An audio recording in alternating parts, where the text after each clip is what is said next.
Curtis. Deltoids? Awesome. Pecs? Check 'em out. Quads? Now playing on a body near you. Can't help being born with this body or living 3 doors down from Cap's gym. Can't stop people calling me Atlas or Ceps. That's short for Biceps R Us. Actually, I started that name, but that was before Letitia cut me loose. We had us a real nice thing going. She was a few years older than me, always talking about having a family, living in a house in the country like her aunt's place in Michigan. I wasn't really listening too hard. I was 23. With this body, I had other girls hanging on me at that time. Some of them I just couldn't brush off. When Letitia found out, she slammed the door in my face so hard the paint cracked. You don't know what you got till it's gone. All that was 5 years ago. I've caught up with her now, done fooling around. She was looking for a husband, and now I'm looking for a wife.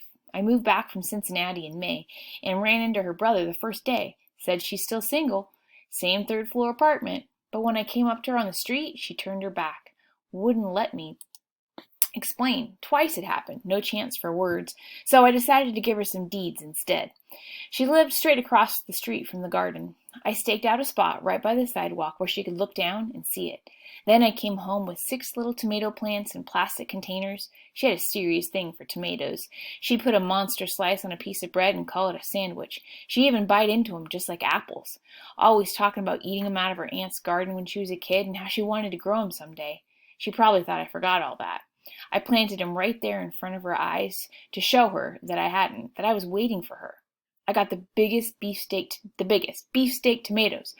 I could see them in my mind, bright as traffic lights flashing at her across the street. I'd never grown anything before. I got into it. Every day, something new. The first flower bud, then those first yellow flowers, then the tomatoes growing right behind them. This old man with no teeth and a straw hat showed me how to tie the plants up to stakes. Then someone else told me all their diseases.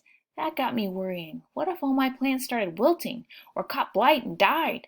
That wasn't any message I'd want her to see. I started coming straight from work to check them. I noticed every hole in every leaf. I picked off bugs, pulled out weeds. I gave them lots of that fertilizer called tomato food, like somebody told me. From little green marbles, those tomatoes started growing. Then they started getting orange.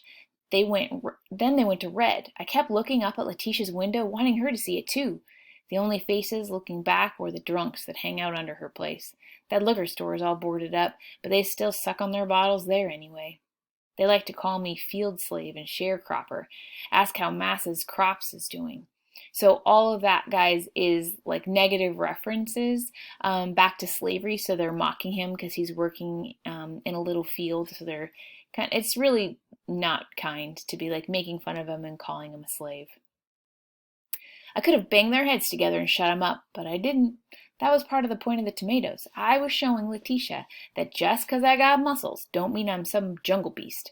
I stopped working out and stopped going out with no shirt, no matter how hot it was. When some chicks would be walking by and see me there and say, "Looking fine," I knew they meant me, but I'd point to my biggest tomato and say back, "Sure is." My homies all laughed to see me out there, stopped calling me Seps, started calling me Tomato. I just smiled. These tomatoes got big as billiard balls.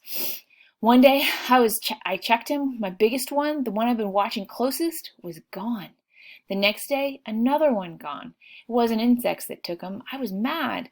They weren't even all the way ripe yet. My plants were right there by the sidewalk. I put chicken wire around them and even on top, but people could still reach in if they tried. I couldn't guard them day and night. Then Royce showed up, just in time. You drop bread on the ground and birds come out of nowhere. Same with that garden. People just appeared. People you didn't know were there.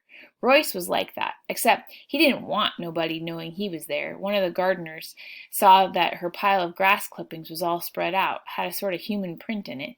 He'd been sleeping there nights and leaving early. One morning he slept late. I'm the one who found him. He was 15, black, built big, looked like I did. His face was banged up, said his sister did it and threw him out. He didn't want to go back. I bought him breakfast, and we made us a deal. I found him a place closer to my tomatoes, but hidden by somebody's corn, so the cops wouldn't see him sacked out, which is another way of saying asleep. I bought him a brand new sleeping bag. I gave him money for food that week. Then I picked up a pitchfork for $3 at a junk shop. His part of the deal was that if he saw or heard anyone mess with my tomatoes, he'd come at 'em full speed holding the pitchfork. That was my best shot protecting him at night. For daytime, when Royce was gone, I painted a sign that said Letitia's Tomatoes. It was big. I put it right there in front of the plants, facing the sidewalk. If people know something belongs to a person instead of the city or the U.S. government, they're more likely to leave it be. When I'd pounded in, I filled up my water can. Walking back, I looked up at her window. As still as a cat behind that lace curtain, there was her face, staring down at the sign.